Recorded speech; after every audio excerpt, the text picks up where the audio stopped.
What's up, everyone? Gojin the Makai Phantom approaching ya, and welcome to this week's episode of Ultramonth. Please kill me before I do something I'm gonna regret.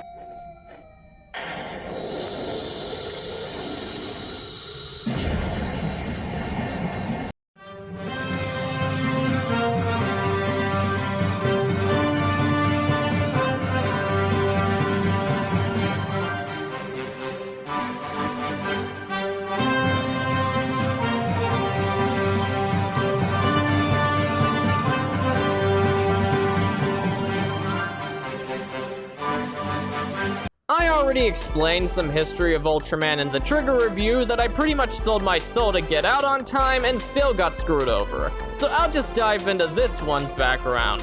I was conflicted if I wanted to do this or Powered, but I chose this movie since it probably has one of the most interesting histories out of any other entry.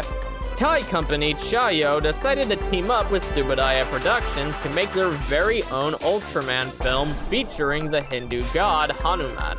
However, company owner and film director Sampote Sans was a total dickwad and tried to put the Ultraman license as their own by using footage of him on the set of King Kong vs. Godzilla as quote-unquote evidence on him being trained under Akira Kurosawa and Eiji Subudaya.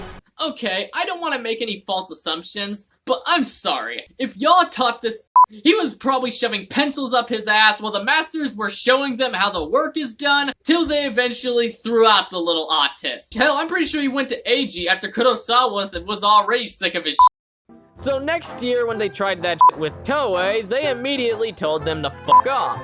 That wouldn't stop them though, as they ended up making the movie anyway. Jesus, these fuckers are like my ex. Asks for permission only to scream in my face to eat a massive cock and then continues to go against my wishes. You could say this is like a great value Shin Japan Heroes universe. Surprised we didn't get Hanuman in the 9 Godzillas, Hanuman in the Philosopher's Stone, Hanuman meets Rape Man, Hanuman in the Butt-Fucking Brigade! But without further ado, let's take a look at Indonesia's failed attempt at a canon Ultra movie, and to see what went wrong with this utter disaster. Story begins with a young boy protecting a Hindu god temple in Thailand only for robbers to fucking shoot his ass.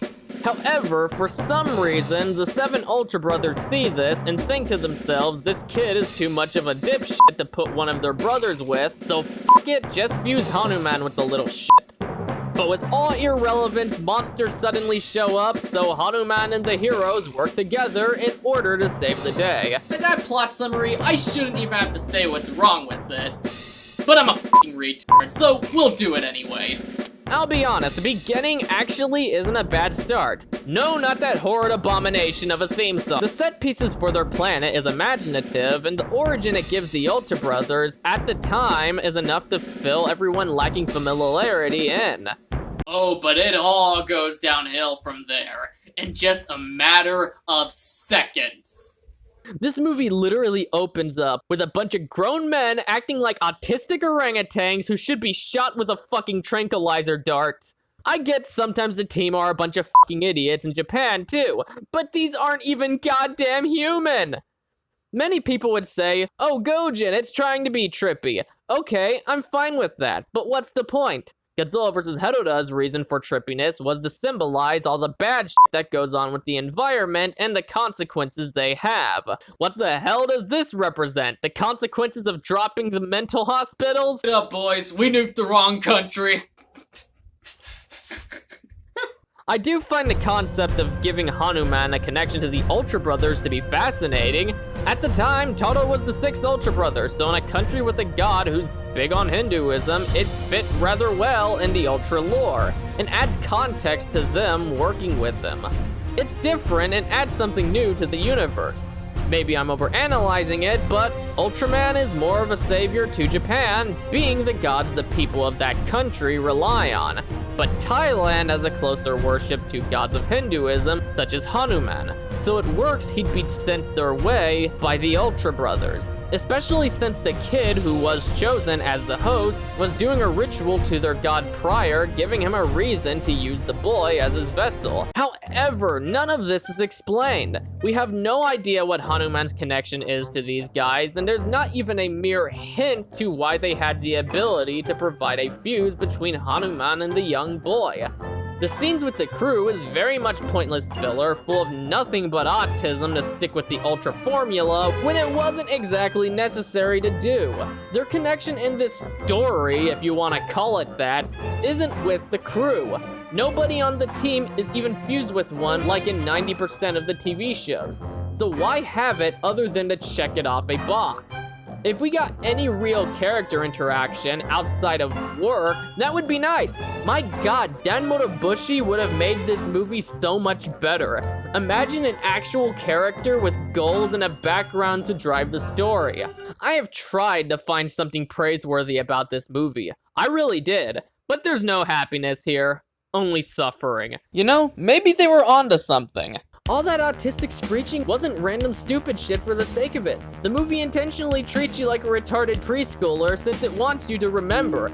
All those grown-ass men looking like escaped mental patients is to dumb you down with the rest of the world. It's about no matter how hard we look to find the beauty of life, there is none, only suffering. Anybody notice how bad the acting is? When the crew isn't trying too hard to overdo it, they lack any life whatsoever, even on their last breaths. The guy at the Ultra station sounds bored out of his mind, not bothering to have any charisma for his job. It feels like nobody wants to be here, and truly, I can't blame them. The big baddie just sort of comes out of the blue for no rhyme or reason. We aren't given the opportunity to understand his motive. We don't have any reasonable chemistry with him and the rest of the crew, and his change just happens. These dudes literally think just acting ridiculous and talking fast equals funny. Yeah, that would entertain the kids, right? When in reality, their attempts is nothing short of upping the suicide rate in school shootings.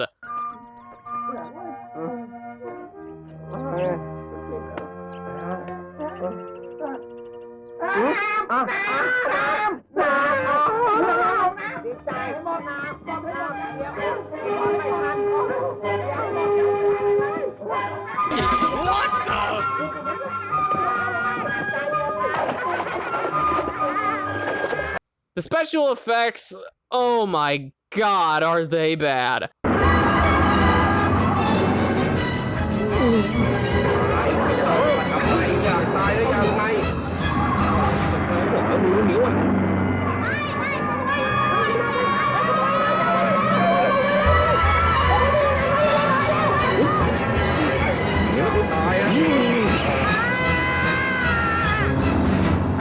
Oh no, ketchup stains on his head!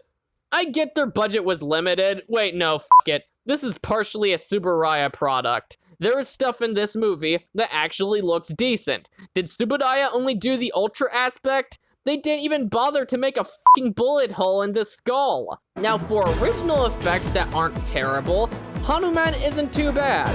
He's somewhat statue-like, but it suits his origin being a Hindu god. Of course, he's nothing outstanding. For a TV show of that era, he'd be impressive, but movie standards, he's acceptable at best. Even the fucking monsters are autistic. This is a movie, and the action scenes consist of a bunches of kaiju dancing around like idiots doing no damage of excitement. One of these dickheads just looks like a fucking Grinch. They even managed to make the violent kills shitty. Ultra 7 was a television series that came years before this movie was even thought of. Yet the gore for what they had was gruesome and brought a brutality to conclude the deaths. Here, the finishing moves are so over the top, it's just lame. The blood isn't even running, they just colored parts of the suit red. The monster who gets his flesh ripped off doesn't even have that.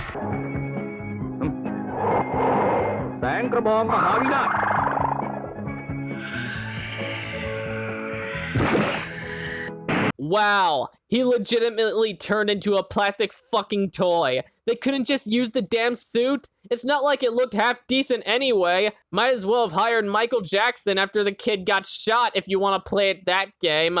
Now with everything else being, well, straight up horse shit, You'd think maybe, just maybe, at least the composer gave a damn, right? Opening Thong is a failed attempt at Subudaya's style per Ultra series. It tries to sound heroic, but it's more in the vein of that piece of crap from Godzilla's Revenge. Hanuman พบเจ็ดยอดมนุษย์ สนุกที่สุดคลื่นเพลงเฮฮา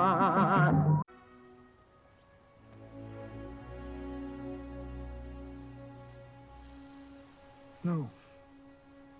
No, I don't think I will.